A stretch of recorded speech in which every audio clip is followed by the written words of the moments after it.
Hello everyone, this is Basting Fashion Workshop. I remind you that we post new videos every day. Today we continue working with the cashmere jacket. Have a look at the sketch once again. This is the piece of fabric I'm going to make a jacket of. I'm going to cut the details separately. I can fold this fabric in half and cut the two layers at once. This is why I need to sign the direction of pile in each pattern. I'm going to cut the jacket this way, because this detail is too big to be laid here. Anyway, I'll cut the back first, and then I'll cut the front. I'll make sure that I'm cutting the details in the same direction. Please be very attentive. I can move the sketch aside. The center back and the center front will be cut on a grain. Do not forget about that. It's very important. This is the center back. This is the center front. I remind you that we need to sign the direction of pile in each detail. You should do it each time you're making a garment of fabrics with piles. This is very important. Be very attentive. I folded the fabric this way, checked the direction of pile, and then signed it in the pattern. Now we can start cutting the back.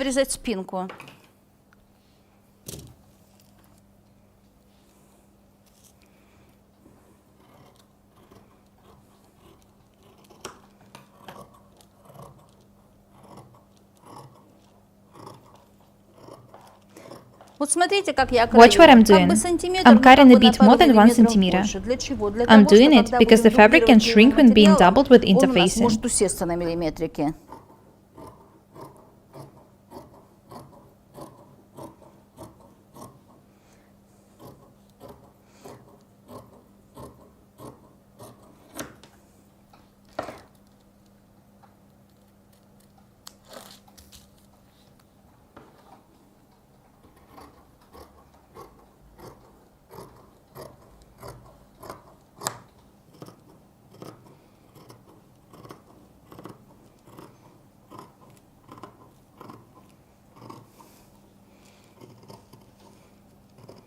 I'm going to cut the second detail according to the first one, so the seams will be even. You can draw 1 centimeter seams if you need to. Do not forget to make notches on the waistline.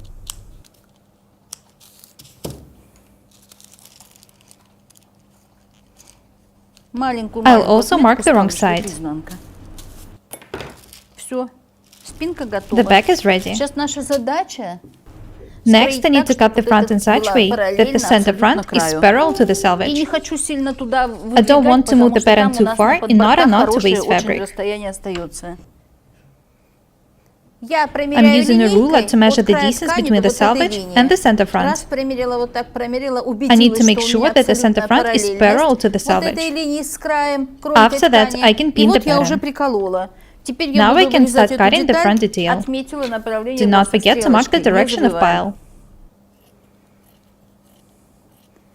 If you want to fold the sleeves, or if you want to edge them with facing, make the details separately and stitch them to the sleeves. These edges bias, so it would be hard to work with it. Even though in this case it would be possible to make longer sleeves, I would still make these details separately. This is what I recommend doing to you. I remind you that we need to adjust 7 millimeters here. This is the neckline. I recommend adding a bit more here. It's better to cut an extra piece later.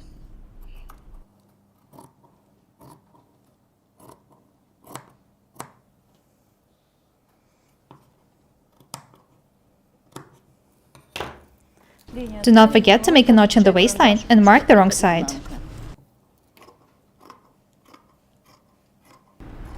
I cut both the front and the back. Do not forget to make spacing seams on the center front. This is very important.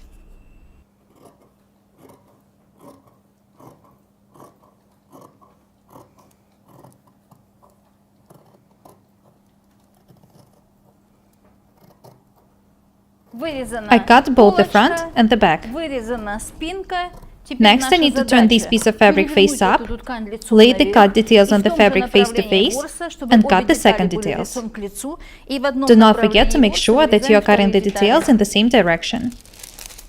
I pinned the cut details to the fabric face to face. The direction of piling these details matches. Now we can start cutting the second detail at the back. Don't waste time thinking how to do it. Just cut along the first detail.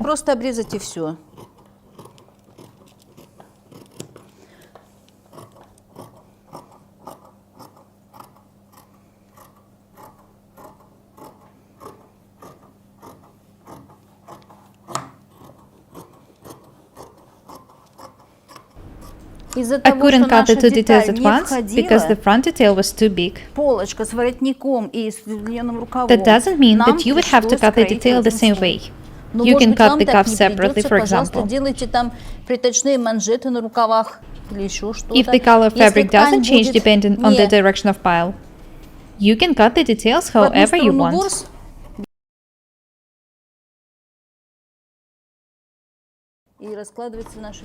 In my case, the cutting process is pretty complicated.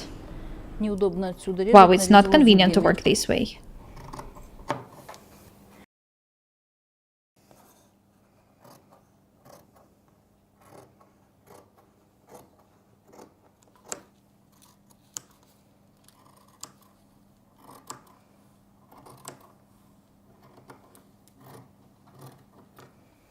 The back is ready. The details are pinned to each other face to face. Now we can start cutting the second detail at the front. I remind you that the details should be pinned to each other face to face. First, I need to make sure that the center front in the second detail is parallel to the selvage. I need to move it just a bit. Perfect. Now I can start cutting.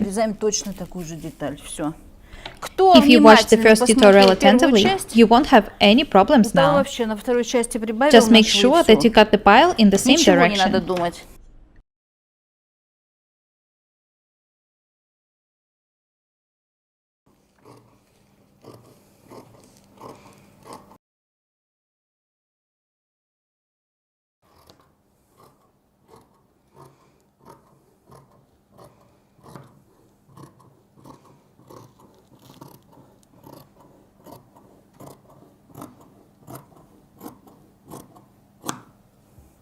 Do not forget about notches on the waistline.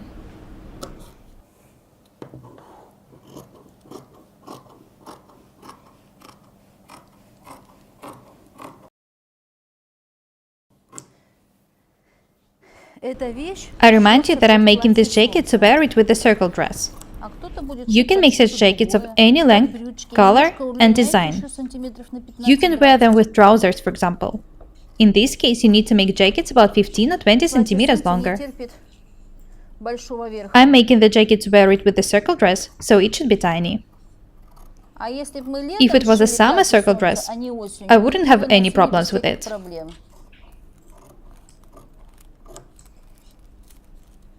This part has to be round. You wouldn't be able to make it fit you otherwise.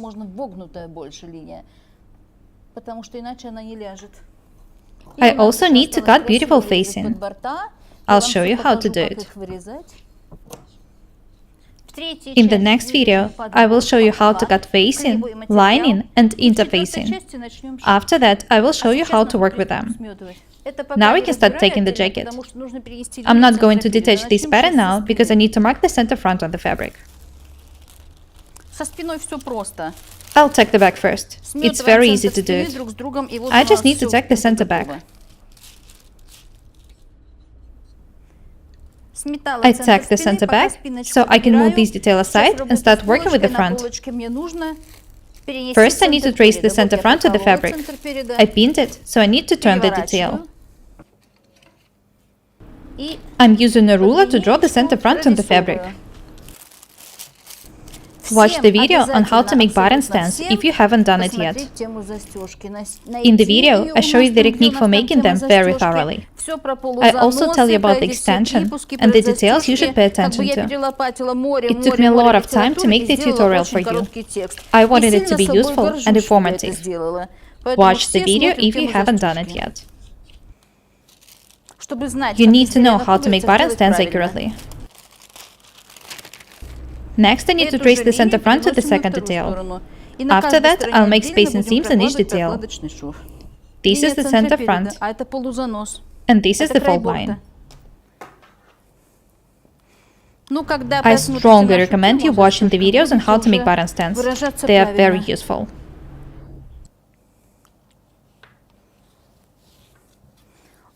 Very nice. Now I can take the pins out and start making space and seams. Don't use too light or too dark threads for making space and seams. Dark threads can fade, and light threads won't be seen in such fabrics. I decided to use these threads for you to see everything clearly. I usually don't use orange threads to tag milk-colored fabrics.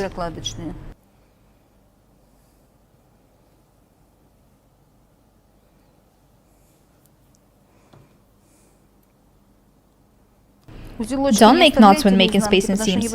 They will stick to the fabric when ironing. When I tack the side and the shoulder seams, I'll try the jacket on. I'm making a space and seam on the center front of the second front detail.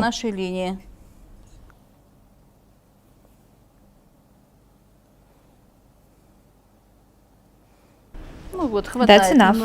I can stop on the collar level. Now I can start taking the side and the shoulder seams. I'm finishing taking the first side seam. Next, I'll tack the second one. After that, I'll tack the shoulder seams.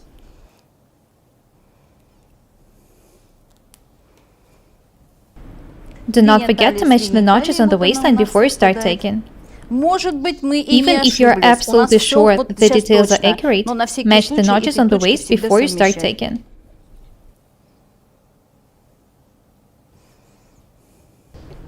Notice that the details are absolutely even. I can tack the seam without any problems. When I finish taking the side seams, I'll show you how to take the shoulder seams.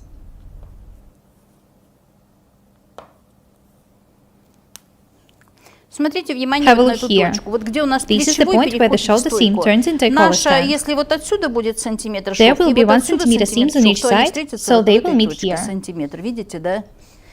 In order to tack them, I need to make a bias cut here. I remind you that I will still need to double this part and remove the tacking from the seams.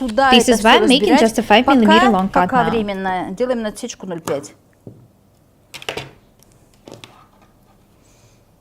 Next, I need to pin this detail to the back one this way. Open the cut and make sure that the sides match.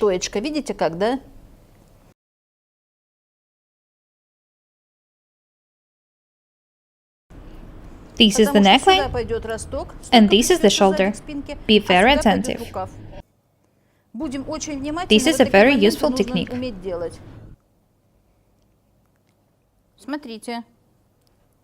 Make the first stitch right in the point where the cut ends. First, I'll tack the shoulder seam.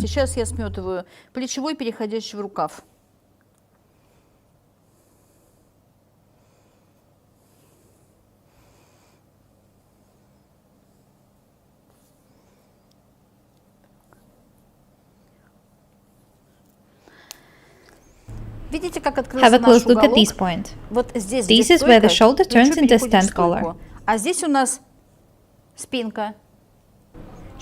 Do not tack the collar stand detail to the end. You don't know how much of it you need to cut. Have a look at the way the neckline turns into a collar stand.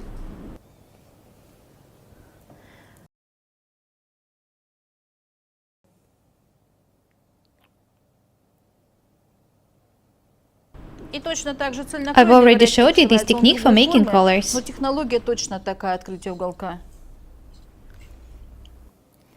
Next, I need to tack the second side the same way.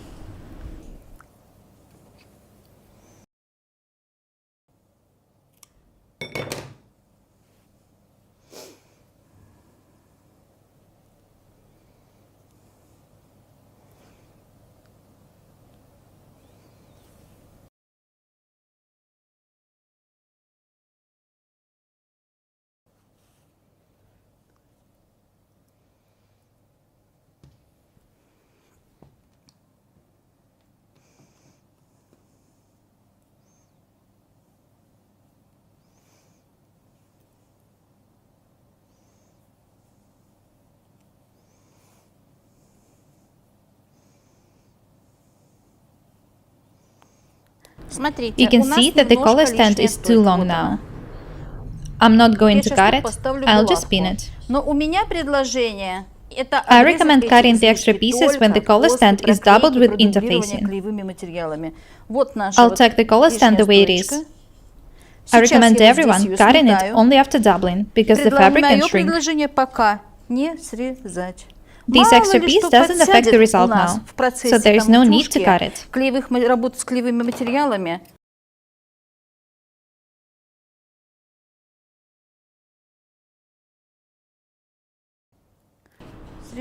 This is where the collar stand should actually end.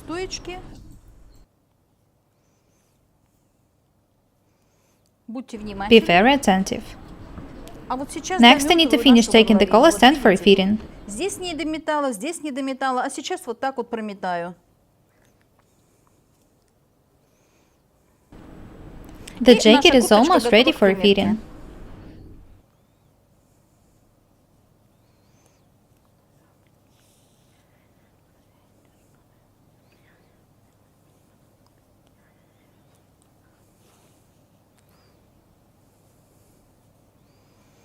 Все. I remind you that in my case the neckline is pretty wide. You can make it tighter if you want to. You'll see how it looks like when I put the jacket on. This is just the first fitting. The circle skirt of the dress will style right under the jacket.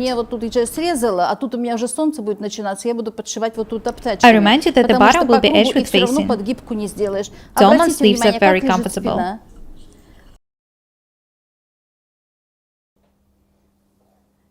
Notice that the shoulder seams fit me perfectly. Have a close look at the collar stand. The width is perfect for outer clothing.